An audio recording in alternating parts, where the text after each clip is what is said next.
Countdown for blastoff.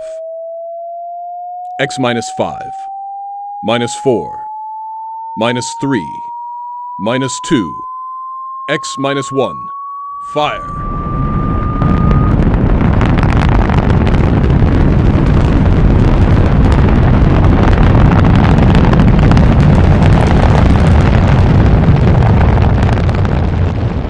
From the far horizons of the unknown come transcribed tales of new dimensions in time and space. These are stories of the future, adventures in which you'll live in 1,000,000 could-be years on 1,000 would-be worlds. The National Broadcasting Company presents X minus 1.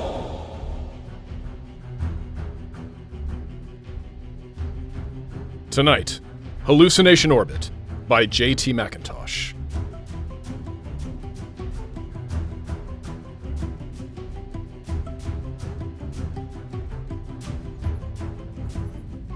Mr. Chaka?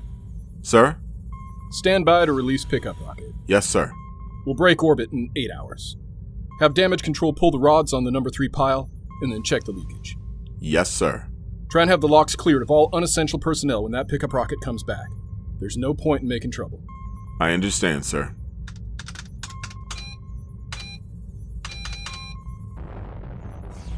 Pickup rocket away, sir. Very well. Take over, Mr. Chaka. I'll be in my quarters if I'm wanted.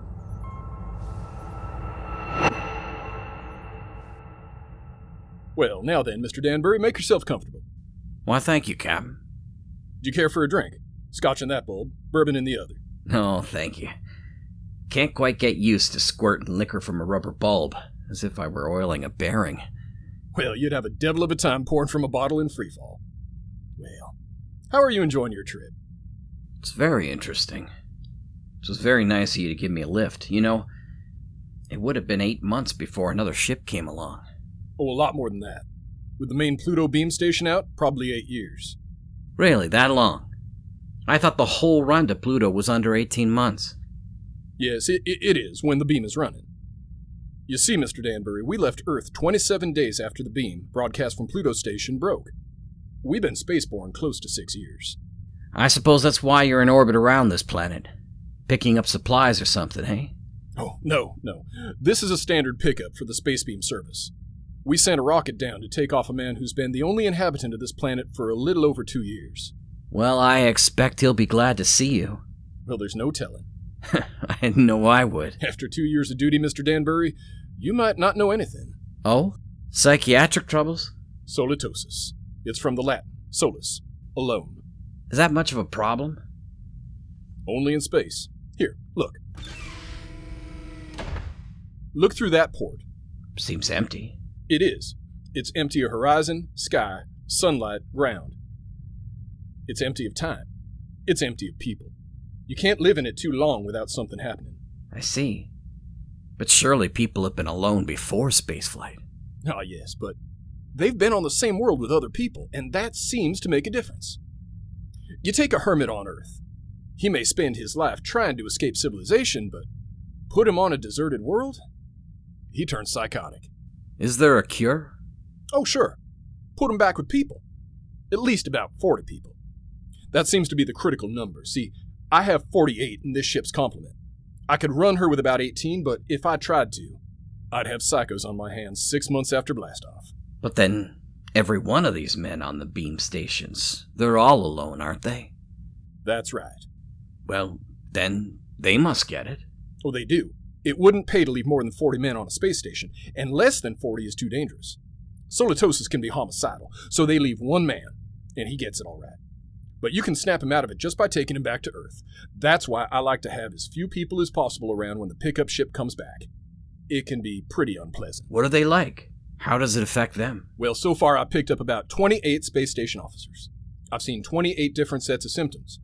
I wouldn't want the job of getting those guys out of their stations and into that pickup rocket. Captain here. Pickup rocket signaling, sir. All right, Mr. Chaka. Prepare to receive the pickup. Alert the psychiatric staff, and I'll be right there. Would you care to see them bring him in, Mr. Danbury? You're welcome if you have a strong stomach. I don't think so. Thank you. All right. Mr. Chaka, as soon as the rocket is secured, make a trajectory for the next station. Yes, sir. That's Pluto Station 3. Carry on. Pluto Station 3. That'll be a honey of a job. He's been on that lump of rock all by himself for close to 6.5 years.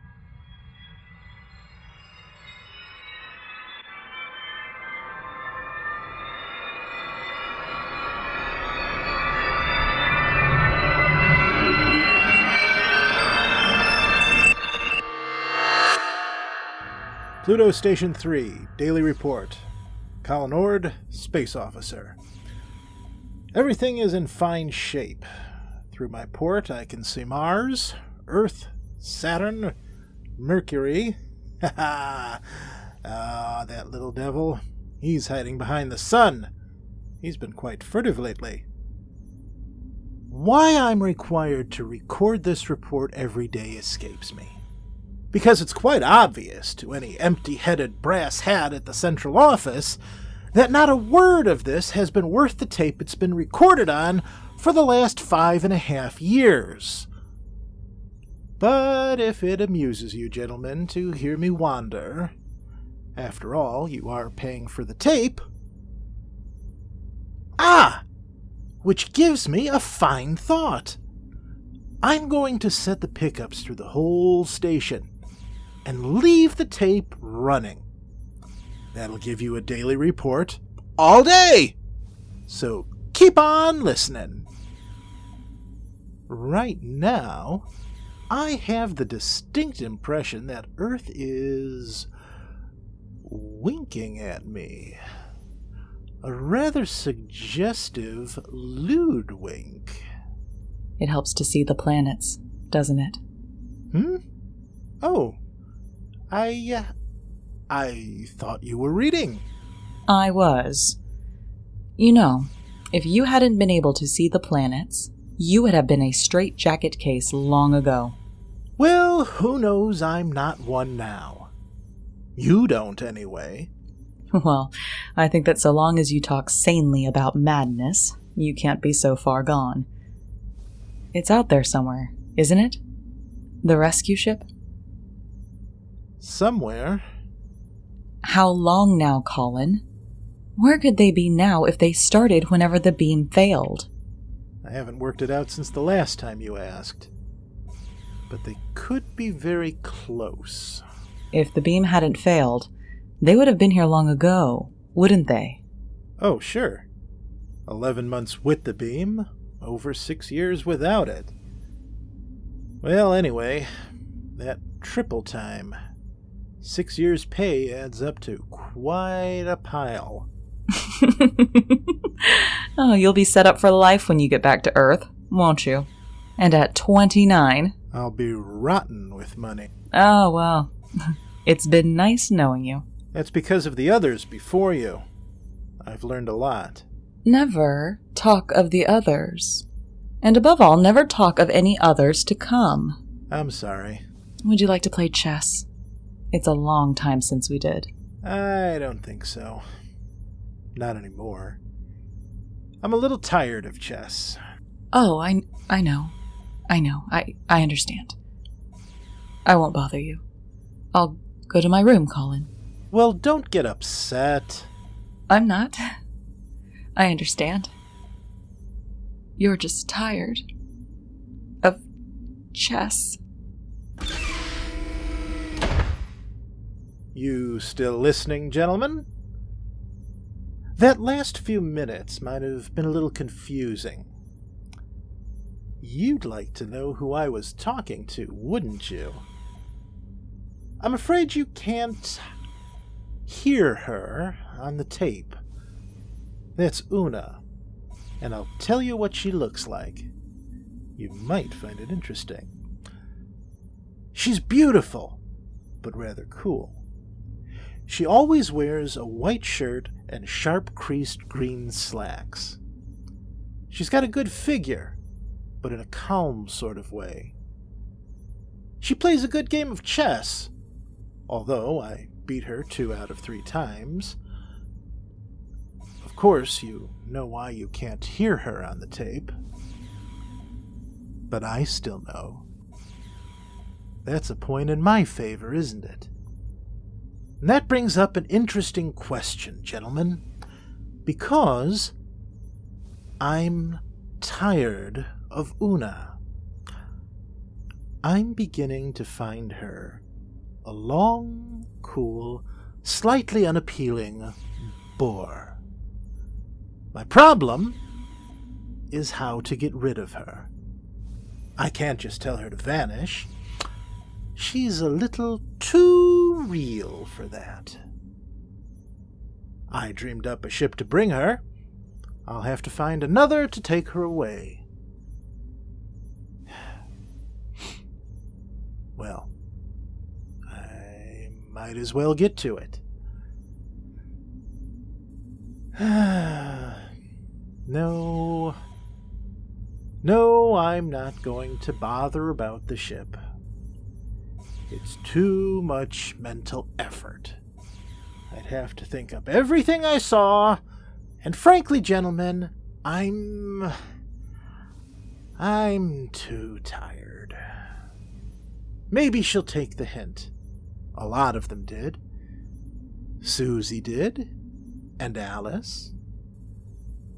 Oh, remember Margie?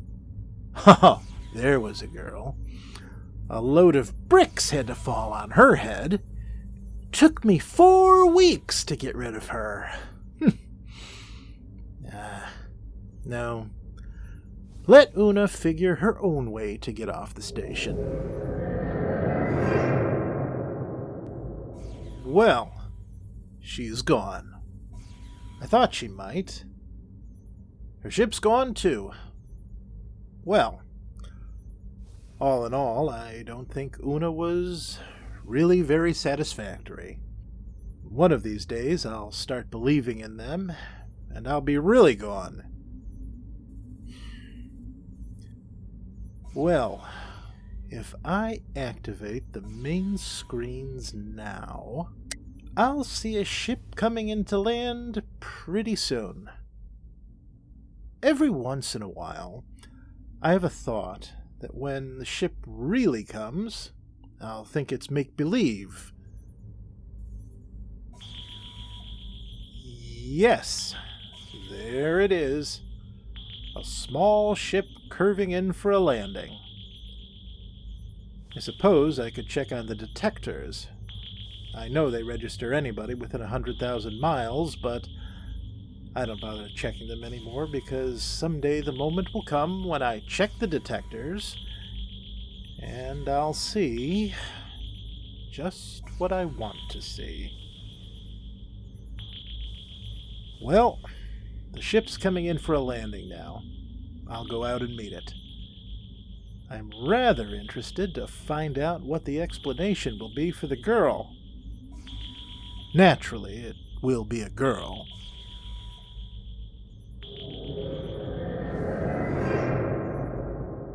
It's all right. You can take your helmet off. The air's all right in here. You must be Baker. Oh, good heavens, no. Baker was before me here. You can't be one of his dreams 7 years late. I'm Ord. Colin Ord. Before we go any further, how does solitosis affect you? Well, that's new. None of them ever asked that before. It makes me see things that aren't there. And you know there's nothing there? Sometimes. Do you know I'm here?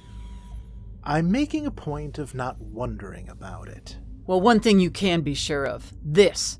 Do you see this? This is a gun. I just want you to know I'm not heaven's little girl to lonely space station officers. Is that clear? Oh, yes. Yes. What's your name? Elsa Catterline. You want to know why I'm here, of course. Not particularly. What? Well, that's always the weakest part of the story. I don't like to press it. So why don't you, take off your spacesuit? I'll tell you why just the same. I killed a man. Why and how doesn't matter. I had access to an experimental ship. I thought if I disappeared for about 2 years, everyone would forget about it. Oh, please, don't labor over it. I'm not asking questions. Why not? Well, when we get around to it, I would be interested in the story you can concoct for being dressed like the cover of a magazine story in rather minimal clothing. It's been years since I thought up anything like that. You must be a throwback. What are you talking about? You know, you're going to have a tough time with that gun when you get tired of holding it. It's a heavy gun. How long do you think it'll be before I take it from you? After all, you have to sleep. And there's no door in the station you can lock that I can't get in. I know, I just wanted to make sure you weren't violent. I think I can get on with you, Ord. Yes. Yes, I see. The question is, my dear, whether you're real or not. Well, don't I look real? Oh, yes.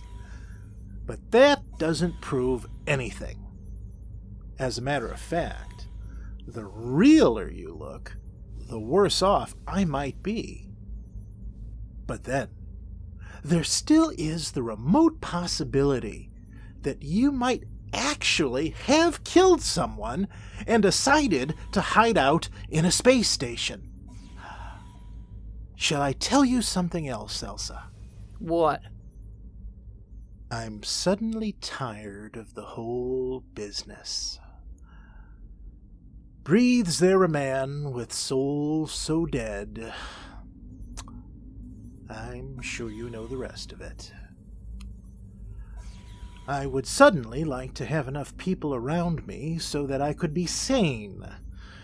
I would like to find women as part of life, instead of having them pop up here from the depths of my rather indelicate subconscious.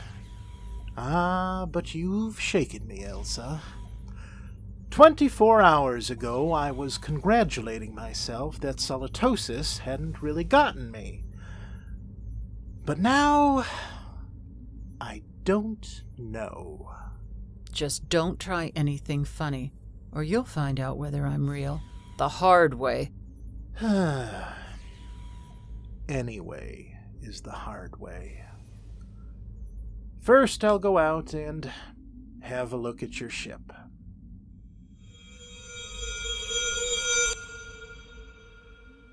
£14 per square inch air. Heat. Now, I take a gasoline lighter. There. The flame lights. But, on the other hand, if there was no lighter and I see it, I could also see it burn when there isn't any air. As a matter of fact, how do I know that I can read a meter for air pressure? And now that I look again quickly, I find I haven't got a lighter in my hand.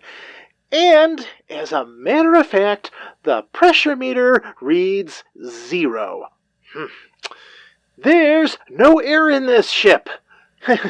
As a matter of fact, there isn't any ship. Elsa is no more real than Una. All right, Colin, old boy. Sit there and concentrate for about 15 minutes, and you'll be able to walk through the walls of this ship.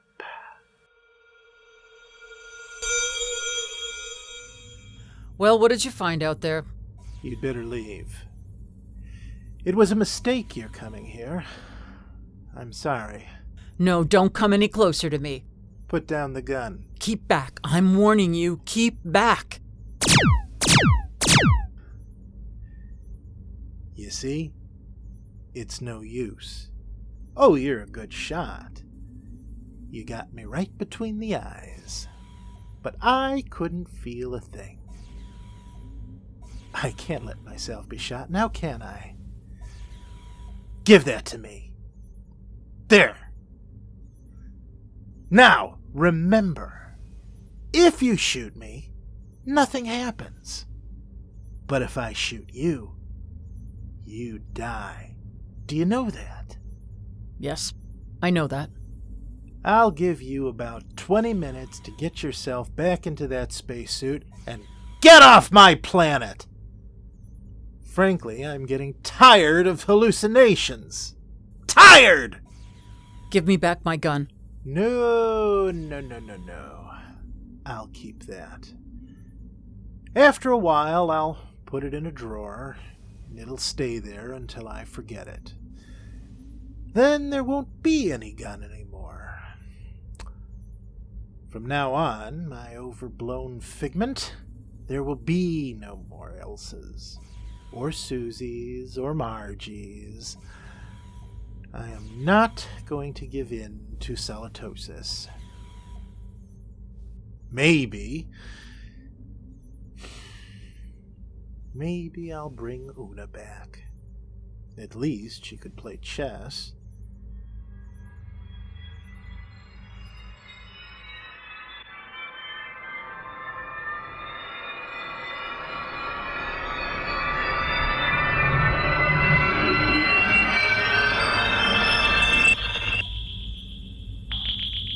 Pluto Station 3, Daily Report. Colin Ord, Space Officer. Gentlemen, I have successfully fought off salatosis for 2 days, and I have been alone. However, I'm afraid I'll lose as I watch my main scope now. I see a ship coming in again.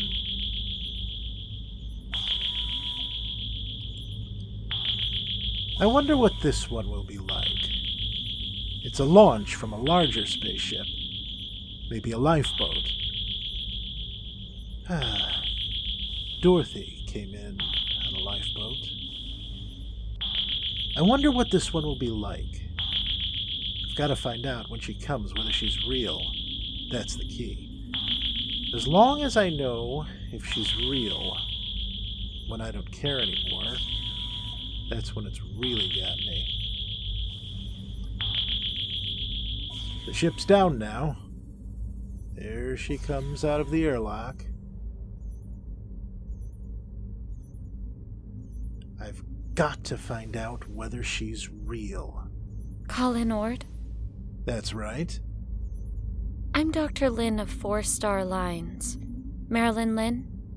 Oh, very pretty. Are you going to tell me your story now, or do I have to wait?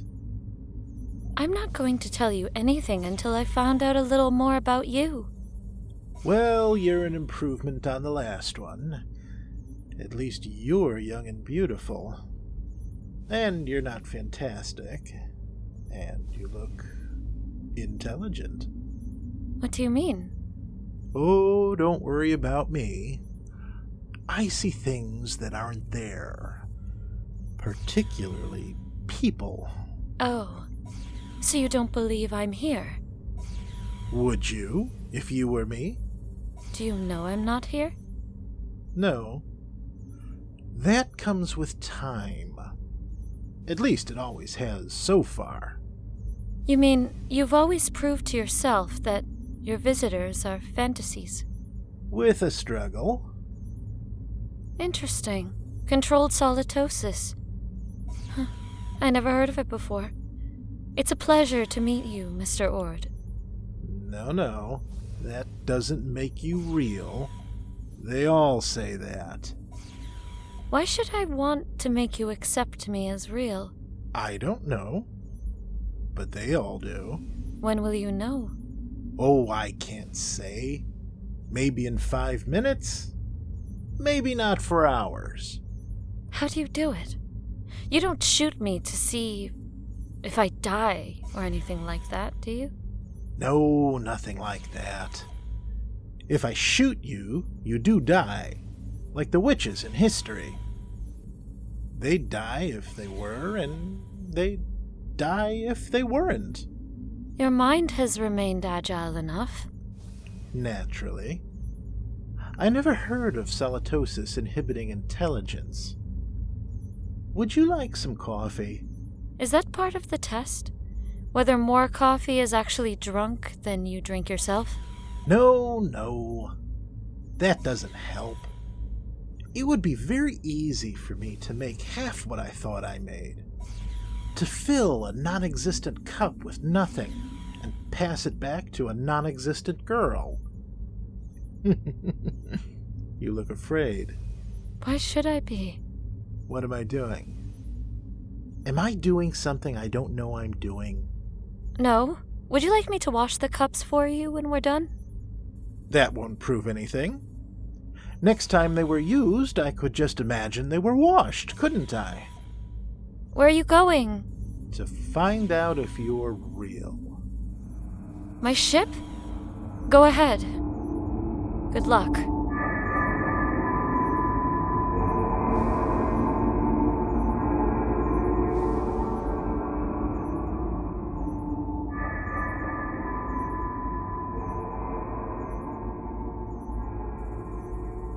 What's she afraid about?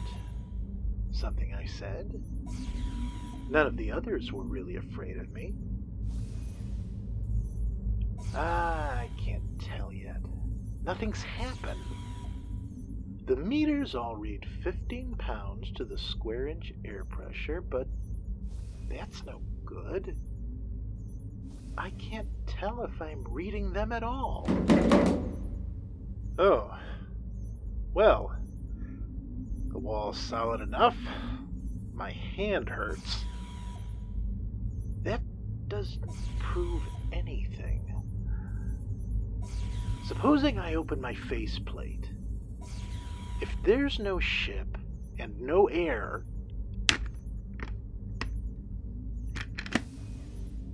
All right. My faceplate's open. I'm breathing air. But then again, on the other hand, my faceplate may still be closed. Maybe I only think it's open. I can't tell. I can't tell that she isn't real. That means it's finally gotten me. It gets everyone. I don't really know if anything's real. If I'm real. If this space station is real, the planet, the universe, the galaxy, maybe all life is in my mind. I think, therefore I am. Yes, I remember that from school. Oh, I'm tired. I've got to get back to the station. Very tired. Close my faceplate. If I ever opened it. Get back to the station. Got a headache. Terrible headache. I'm very tired.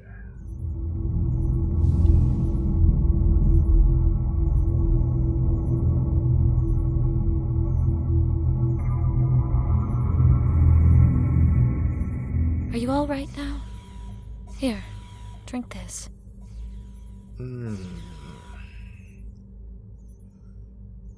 What happened? You came in the station lock and passed out. How long have I been out? About 24 hours. You're a very sick man, Mr. Ward. Reality. Very important thing, isn't it? It's the most important thing there is to learn. Merely to you? Solitosis naturally affects what matters most to the individual, but we needn't talk about that. But I know now. You're not real. You can't be. even though I feel you are. How did you decide that? I couldn't prove you weren't. Not on your ship. I'm too far gone to figure out any test that'll work. But if you are real, then how did you avoid solitosis? The only way there is. There are 48 men and women in the relief ship that's in orbit around your planet right now.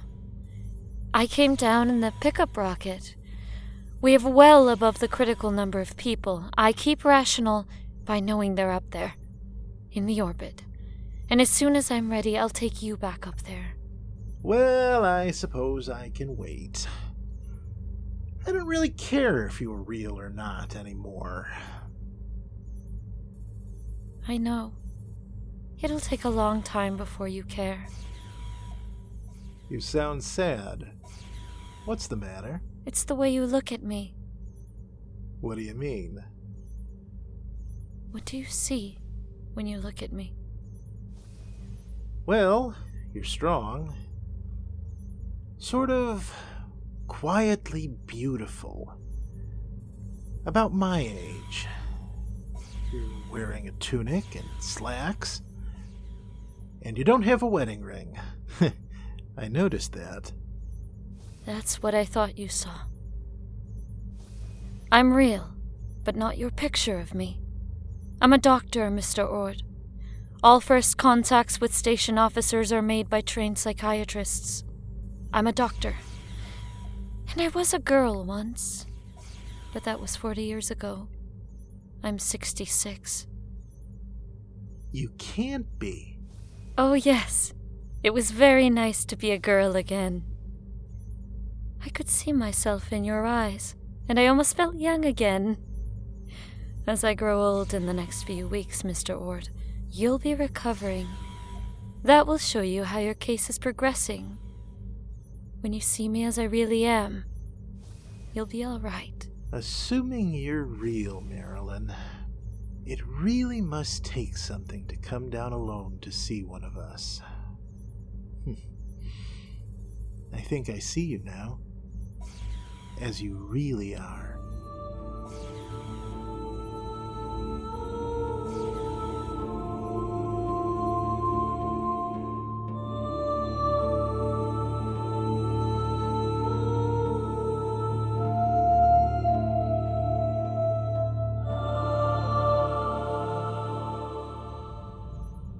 Captain, Yes, Mr. Chaka. pickup rocket all secured from Pluto number 3.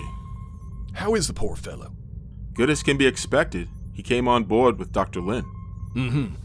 I'm telling you, these guys throw me. There he was, holding her hand, looking in her eyes like he was in love with her. Yes, I know. All right, Mr. Chaka. Prepare for blastoff. X-1.